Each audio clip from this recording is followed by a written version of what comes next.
Oui, allô. Bonjour. Bonjour. Oui. Ouais. C'est Ndeko Baramoto Roger 3. C'est affiché dans mon téléphone comme ça. Bah, ouais, le nom il est fiché là-bas. Oui, c'est marqué Baramoto Roger 3. Ah. Mon téléphone, c'est ça. Vous appelez Baramoto Roger 3? Moi, je m'appelle Roger, c'est tout. Hein. Ah, mais c'est marqué ici, Baramoto, c'est combiné, hein? Baramoto Roger 3. Ah non, c'est par rapport à c'est par rapport à la boîte email. Ma boîte email. Ah. Ouais. Et vous êtes Roger? Oui, oui. Baramoto quand même, j'espère. Non, c'est ma boîte email, c'est le numéro de ma boîte email. Ah. Ouais. Parce que j'avais un ami qui s'appelait aussi Roger, hein? Il était de famille Baramoto. C'est pourquoi j'ai vu ça, dit, ah, peut-être c'est pas Roger que je connaissais quand j'étais gamin. Ah. Ouais, parce que moi, on m'avait envoyé ton numéro. On m'avait dit que c'est vous qui faisiez des recrutements des AFC. Bon, au fait, ce n'est pas comme ça. Celui qui s'occupe de ça, il est au Canada. C'est Wakacha. Vous connaissez Wakacha? Wakacha, ouais, je connais Wakacha. C'est lui qui est chargé de ça. Moi, je suis seulement pour sensibiliser, mais c'est lui qui s'occupe de tout ça. Les recrutements des gens qui viennent s'intéresser à l'AFC, appelez Wakacha. C'est lui qui s'occupe de ça. Mais toi, tu es ici en France? Toi, tu es ici oui, en je France, suis en France. Mais si vous donnez votre numéro, je peux l'envoyer ça à Wakacha. Je peux envoyer ça à Wakacha directement. J'écris un petit mot, dit qu'il est notre feuille veut rejoindre l'AFC. Ah. Je peux passer Mais malheureusement, moi, je ne peux pas le faire. Vous savez pourquoi? Moi, je suis un Congolais de père et de mère.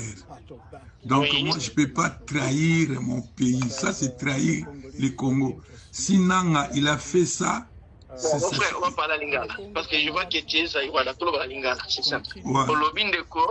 On a trahi la République démocratique du Congo. On comprend?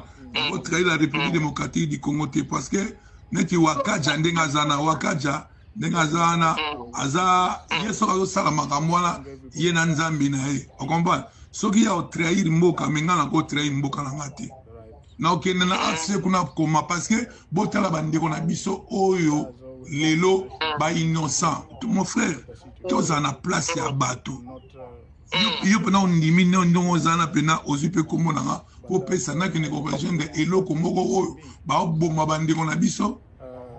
Yo pena ozana oza congolais ondima pena que non parti ya mboka na ekende vraiment mon frère. La question qui te retourne la question qui tombe vraiment. Est-ce que d'accord répondre sur quoi par rapport à la question là? Pourquoi répondre na yo mon frère? Bien na koloba. Si sa question na yo comme ça na répondre. Que yo loba na nga na lobby yo pe loba. Na lobby yo pe loba. Bon ndeko, na déjà na ko tena na se bilinga au lobby je suis Zaïrois. Pour on a voté à l'époque à Maréchal Mobutu. OK. Oui. Na botam à l'époque à Zaïre, na botam à l'époque à Congo. Ma maman a dit botam à l'époque à Congo, mais moi je suis né à l'époque à Zaïre tant Maréchal Ali président. Je suis un enfant du Zaïre. Jusqu'à présent on peut considérer les Congolais dans les Zaïrois. Mais au réseau les gars siko ndeko na ngai. Soko za mamu ko raisonner bien ofandi kimi o raisonner. Aux années tengote. T'as un exemple à Moukia. Dans une abandonnée, t'as un petit boule petit lobby. Mais mon frère, na kati pona yoka obi pona mbula yoka pona mbula. Et là on appelle ça catastrophe naturelle. On comprend? Tu peux pas mettre ça. Yoka na ebisa yo, yoka. Olingi o défendre Babiloko moko oyo ozoko maîtriser même pas. Non, parce que loko lingoloba na lobi banana nous il y a 20 ans passés. Les accords, il y a les 23, il y a les 23 banana les accords. Zéla, s'il vous plaît. On est des aérobies sur Oza congolais.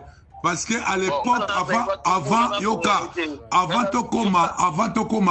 Tokoma Zaïre, parce que dans la bottom la série à Zaïre, avant Tokoma Zaïre, ils allaient dire Congo.